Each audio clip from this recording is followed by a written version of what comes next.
Roblox events seem to be more of a mixed bag than ever before. I remember back in ye olden times of last year when the Hunt First Edition released and everybody collectively went, "Whoa, hey now, 100 games? Really?" Well, at least it's not Gucci Garden. Up until this point, I thought that the Hunt Mega Edition was the most cohesive and exciting Roblox event of all time. I mean, $1 million grand prize? That was just aura farming, and you can't convince me otherwise. That being said, Roblox's activity since the Hunt Mega Edition has been less than satisfactory. From events that spit in the face of teams like Fifth Team, who actually put heart and soul into their projects, to a concerningly long string of some of the worst PR missteps I've ever seen a tech company do, and I'm not kidding. Seriously, this is worse than the time Facebook was like, the future of human connection is the metaverse. And then Roblox turns around and goes, the future of human connection is the metaverse. Anyway, we're not here to talk about a Fortune 500 company shooting themselves in the foot with the social media equivalent of the Death Star's laser cannon. We're here to talk about video games. And boy, do I love video games. The Takeover is Roblox's newest platform-wide event, and it continues the trend of dev hunts. And though I literally just spent 2 paragraphs explaining why dev hunts are pretty much a wash, they aren't all bad. Some games really put in the time and effort to make a memorable event. Some that stick out to me are both the events for Untitled Tag Game and Pressure that were featured in the Hunt Mega Edition. These maps were genuinely fun to play through, and considering the Takeover had to be good due to the biblical levels of mass chaos that erupted from the failure of the hatch, I think they managed to pull it off. Even the items are really cool looking. Let me just go ahead and... Oh, I guess I don't have enough Robux for that. Or do I? Because thanks to this video's sponsor, Metal.tv, I have a way to earn Robux by simply signing up. And right now, Metal is running a promotion where every time you invite a friend to sign up, you earn 50 Robux. The more friends you invite, the more Robux you earn. Metal is a gameplay clipping tool, and all you need to do is download the app on your PC, sign in with your Roblox account, and join the Metal TV Roblox group. See that great play? Well, thanks to Metal, I can simply click F8 on my keyboard and a clip is automatically created. Then if I want to edit that clip, I can use Metal's own editing software to cut it down just right. It's quick, easy, and best of all, free. You can find a link to Metal in the description of this video, and make sure you use the code BedsheetGhost when signing up. So if you want to highlight your best gaming moments and earn a little extra Robux on the side, sign up for Metal today and start earning. Thank you so much to Metal for sponsoring this channel, and now back to the video. Okay, to understand what makes the Takeover great, we also need to understand what made the Hunt Mega Edition great. The key element that both of these events have is competition. Competition is the single best way Roblox can make a memorable event. For the Mega Edition, the competition was who could be the first person to obtain all 25 Mega tokens and complete the final challenge. Pretty straightforward if you ask me. It was linear, it was engaging, and most importantly, it was difficult. For the most part, Mega Edition did about as much right as it could have possibly done. And yet still, it was far from perfect. Some of the games hosted in the Hunt were less than acceptable levels of abysmal dog shit. The ones that stuck out to me the most were Untitled Boxing Game and Pet Simulator 99. Oh yeah, by the way, Pet Simulator 99 is no more. They just gave up on it, I guess. Preston was basically like, oh yeah, Roblox isn't pushing our game anymore, so I will simply give up on it. Now, Preston, I don't know if you know this, but a good way to avoid this kind of thing happening in the future is to make a better game. Getting back on track, game choice has always been the linchpin in these dev hunts. On the one hand, having the Roblox community come together to highlight the best the platform has to offer is a really good thing. The problems start when the games that are being highlighted are not the best the platform has to offer. Fighting, most likely due to its low player count, still has not been invited to a Roblox event. One of the top 3 highest quality games on all of Roblox has not been invited to a single event. It has been over a year since I started covering this game, and even then I was late to the party. When on earth is Roblox going to figure it out? And while a lot of these issues can be boiled down to simply choose better games for the event, that's pretty hard to do when the current trend happening in the dev space is literal brain rot.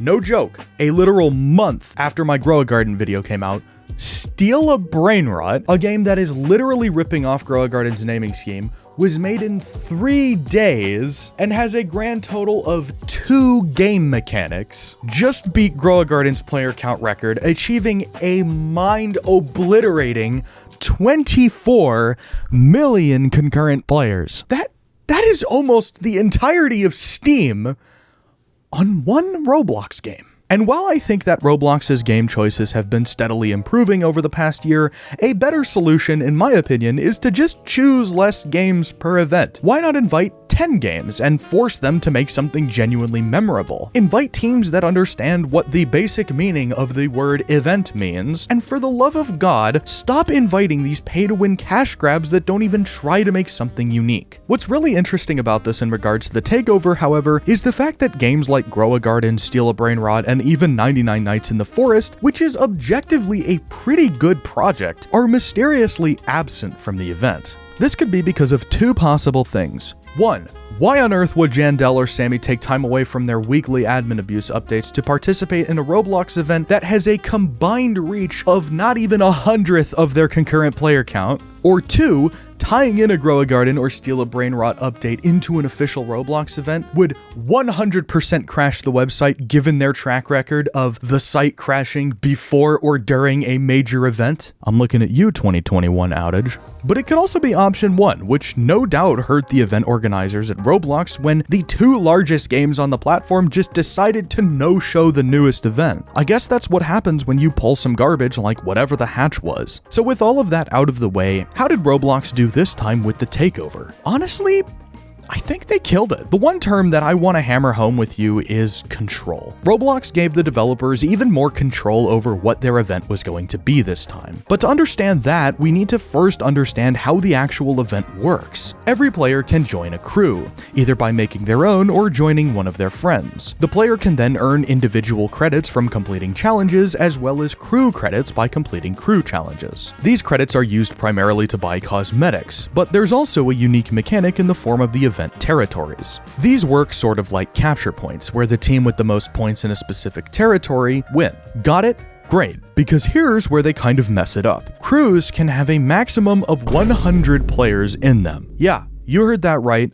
100 players. As far as modern Roblox event mechanics go, I think the crew system sits pretty high in terms of engagement and complexity. It's not quite mega token levels of awesome, but at least it's not RNG. But what's really great about the Takeover is the presentation. Presentation is huge in Roblox games, so it would make sense that the presentation of Roblox events need to match that. While I found the Mega Edition's aesthetics to be far below that of my previous favorite Dev Hunt the Classic, now during the Takeover, I can confidently say that this event has the best look and feel out of any modern Roblox event. The whole skate punk jet set radio aesthetic and the ability to skateboard around the lobby fits this event perfectly, coupled with the concept of literally taking over different areas of the lobby adds a level of cohesion that has yet to be tapped into by Roblox themselves. But what makes a Roblox event, well, an event is the content within it. So compared to all the other Roblox events we've had over the past year or so, how does it stack up? Well, if we take into consideration that every game has multiple different challenges to complete, I think that the depth that the Takeover adds to the Dev Hunt formula is refreshing. Back to the concept of letting developers have more control over the things they're able to put into their events, it's this control that also determines whether or not they make an extremely difficult one. Some games had only 3 events, while some games had events so difficult it's nearly impossible to beat as a single player. But no matter what choice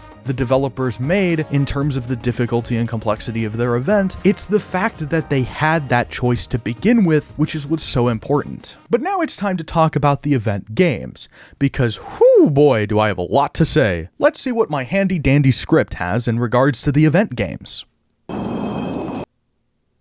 I mean, did you really expect anything else at this point? Surprise, I tricked you into watching another pressure video. Once again, this game completely mogs every other game's event. I mean, are you really surprised at this point? Operation Heartburn did not have to slap this hard for a silly little Roblox event. It asks a beautifully simple question of what if pressure but gun? And then answers that question with one of the best soundtracks I've ever heard in a Roblox game ever. All right, this music's insane. There was no buildup. It's just like, all right, here we go. And we get to jam out to this music more. That's the benefit. Oh my God, what is this music? What? Are you kidding me? Sorry, Navi, are you saying something? I can't hear you. Navi's trying to talk over this music. Oh my god, dude. Taking the gameplay of what will soon become Pressure itself, as Zeal has said over and over again that the overhaul will follow a format similar to this, and then inserting a gun into the equation. Seriously, not only do I not understand why they keep going this hard for the event maps, I don't even know how they go this hard without crashing the game. As far as I know, the only thing that these teams get out of participating in Roblox events are higher player counts, which, yes, do typically translate to more revenue, but considering the fact that this Pressure event has a grand total of 0 microtransactions, I have a feeling they aren't earning as much revenue as you think they are. Compare this to other games that either take the exact gameplay loop they already had, slap a new coat of paint on it and call it a quote-unquote event, or games that just flat out break, nearly destroying the entire event on Roblox's end. Like really, what happened to Barry's prison run? Why are there people with 8,000 credits on the top of the leaderboard? Sorry, what was that? They glitched through the wall over and over again? That's all they did, and they got 8,000 points from it, and they nearly crashed the event? And Barry's prison run saw no consequences for this? Oh, I see. Roblox, what are you doing? Ignoring the fact that I have literally never heard of Barry's prison run ever in my entire life, how can both that team and the Roblox event QA team let something like this slide? This is what I'm talking about. Every time with these Roblox events, something goes awry and it nearly costs the event organizers everything. And look, I can understand that when you have a platform this big with this many eyes on one single event, even slapping it in everyone's faces on their homepages, it's going to be hard to manage everything correctly. But all I ask is for a single game to not shatter the integrity of the entire event. Is that too much to ask? Anyway, enough of that. Some other game highlights include Something Evil Will Happen, whose event included a challenge that involved beating a difficulty 8 disaster, which, if you've ever played Something Evil Will Happen, you know exactly what that's like. Regretivator pulled one of the best 180s in any Roblox event ever by literally turning their game into a battle royale with a leaderboard. They put that in what is widely considered to be one of the most complex and chaotic Roblox games ever made, created by a guy who posts stuff like this online. And I don't regret a second of it. There is a lot more that I could go over, but because there are 50 games in this event, each with more than one challenge, I'm gonna call it here. If I were to rank this event on a tier list, I would probably put it just above the Classic, but just below the Hunt Mega Edition. Despite my belief that this is the right direction to go with Roblox events, I just don't think that it has quite as much hype or stakes as the Hunt Mega Edition. So thanks for watching, and I'll see you all next time. Peace.